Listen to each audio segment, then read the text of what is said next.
Hi Libra, love reading, love messages 2025. Ito na po.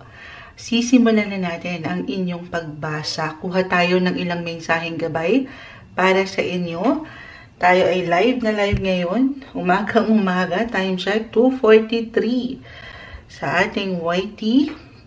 Ilaban natin to buhay, pag-ibig, relasyon, Libra. No matter what your relationship status right now, single ka pa man, in a relationship, married, attached, hingan muna natin, bago ang lahat, gamit itong Oracle, the Lovers, Oracle cards. Tama ba? Oo.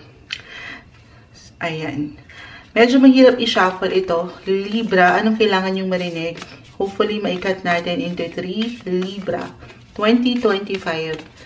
Bago ang lahat, hingi muna tayo ng pinaka gabay para sa inyo. Guidance para sa mga Libra, usaping pag-ibig, relasyon, anong parating 2025. Okay. This time, i-cut natin kasi papuso ito. Medyo mahirap i-shuffle. Cut natin into 3.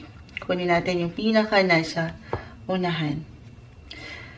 Ito na yon. Uy, medyo mahaba ito. Babasahin ni Moonchild. Ayan, may paano, no? Pakalapati, parang dove ito. You may not always understand why certain things happen. However, there is always a higher purpose to the events in your life. Through turmoil, a blessing will soon be revealed. So, English, may pa-quotes dito ang papuso na oracle na ito. So, parang pa lang, kumbaga, man ang pagdaanan nyo ngayong bagong taon sa buhay, relasyon, Libra, may mga bagay talaga na wala tayong control, ups and downs, highs and lows, na pwedeng ihain sa inyo ng universe, ng buhay. Minsan, hindi natin maiintindihan yung mga bagay-bagay or walang klaro.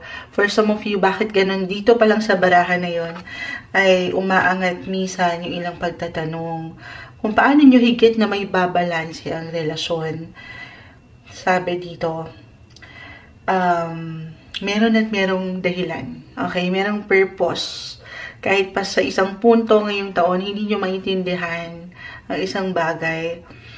Sa huli, lalo pa, kung andito talagang mga puso nyo couples in relationship, sa inyong mga kapareha, I'm getting a message na walang makakatibag. Wow! Walang makakatibag sa inyong relasyon. Hindi man kayo minsan magkasabay ngayong taon. Maaring umangat lang yung ilang differences. Okay? Na very normal.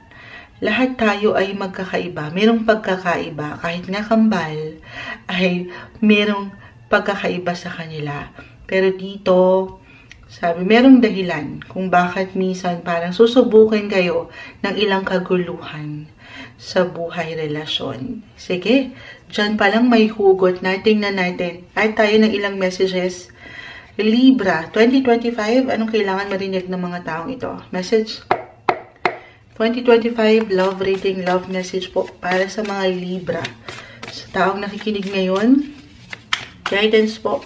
Okay, uy. The Fool. New beginnings sa relasyon, new approach, new ways, new patterns, new person, single, why not? Yung pagiging bukas, or maybe maging bukas sa ilang possibility na ito to meet someone. Okay, we'll be straightforward. Tingnan natin, the Fool ay narito.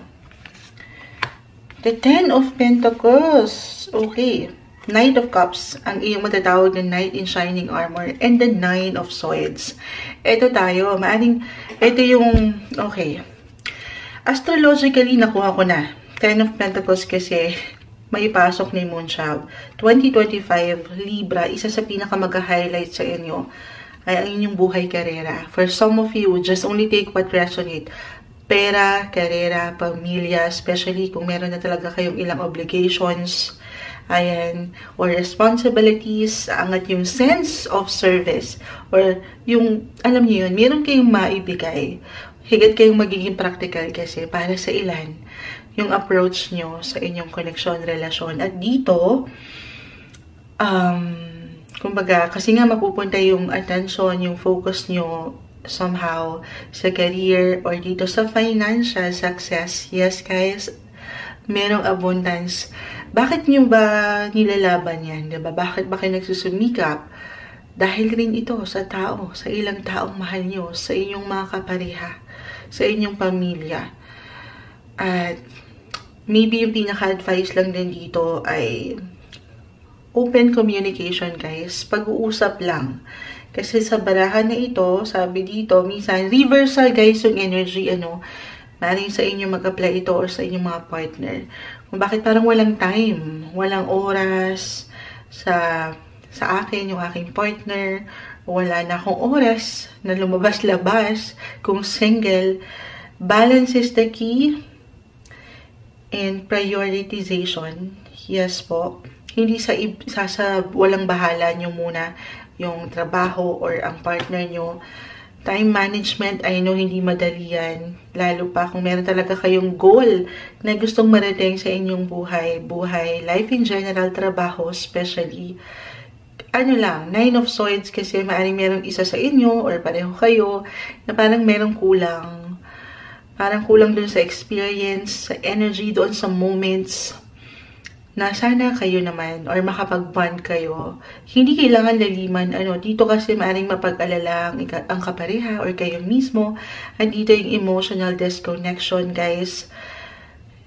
Dahil sa lack of attention. Okay? You may not always understand why certain things happen. Baka ganun lang ito. Pero aking uulitin, andito, meron at merong blessing yan. May abundance, 10 of Pentacles, sapat na pag-unawa, sapat na pagtanggap kung ano yung ngayon. Balance your priorities and also make time sa iyong partner. Or kung single, guys, ito na Knight of Cups, yung matatawag niyong Knight in Shining Armor. Ay, dito, parating siya. Pero sabi ko nga, ang buhay, relasyon, pag-ibig, hindi yan sa lahat. Para sa lahat ay kusang dumarating, okay? Para rin yung trabaho na hinahanap natin. Or naglalaan tayo ng something action, effort. Put yourself out there. The Fool is here. Be ready. Paangatin yung excitement, yung pagiging free-spirited mo, na merong someone, kung maire-reveal mo lang, maire-reveal yung iyong sarili. Sa kabila ng ilang tendency ng pagka-busy, yes po, and productive sa buhay, career, kung ito hindi kailangan ipilit, kung hindi pa kayo handa, or kung hindi talaga dito yung focus at nasa pera, pamilya, trabaho, then go for it. Go for the gold. Ayan. Hindi nyo kailangan sundin lahat ng name-message ni Moonshab. Kung saan muna kayo higit na, sa ngayon sabi ko nga, priority. Depende yan sa inyong kinakaharap or ilang kadahilanan, Libra.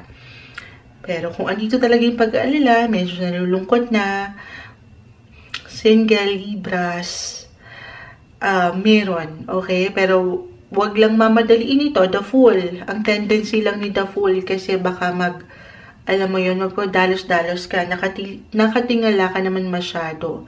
I mean, hindi mo na makita yung bawat detalye or impormasyon sa taong ito. Hindi ito yung time para magpadalos-dalos sa new relationship. Although may new person, new beginnings, pinapaalalahanan kayo ng baraha. Take it easy, kalma.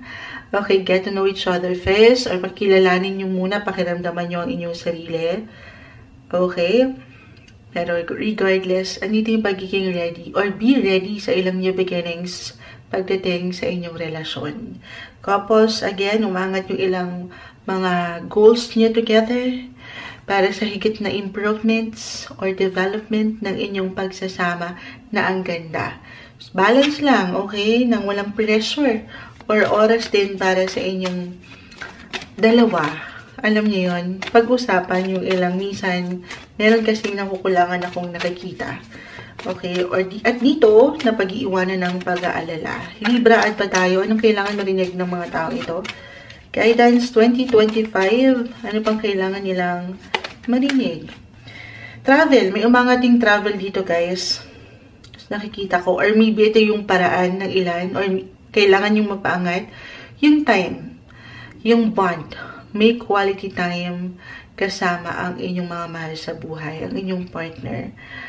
Lalo pa kung talagang mag-apply yung pagka-busy and productive sa ilang sektor, gaya ng trabaho, or kung kayo nag-aaral pa lang, focus, yes, at the same time, na ipabalance nyo rin yung ilang relationship ng walang pagkakulang, okay? The moon, feelings,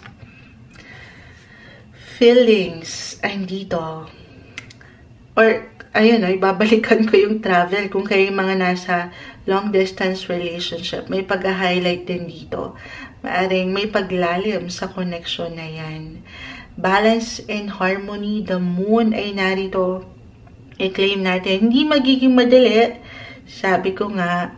Pero I feel with the moon may pagkamalalim. Kumbaga, deeper emotional connections ang naangat. At dito masasatisfy nyo. Maybe a reminder. Yung satisfaction, emotionally, mentally, yun yung mahalaga. Kahit paminsan, hindi tayo nagiging practical sa approach nyo sa buhay relasyon. Ngayong taon, ito yung umaangat. Mensahe gabay po. Love reading, love messages para sa inyo, Libra.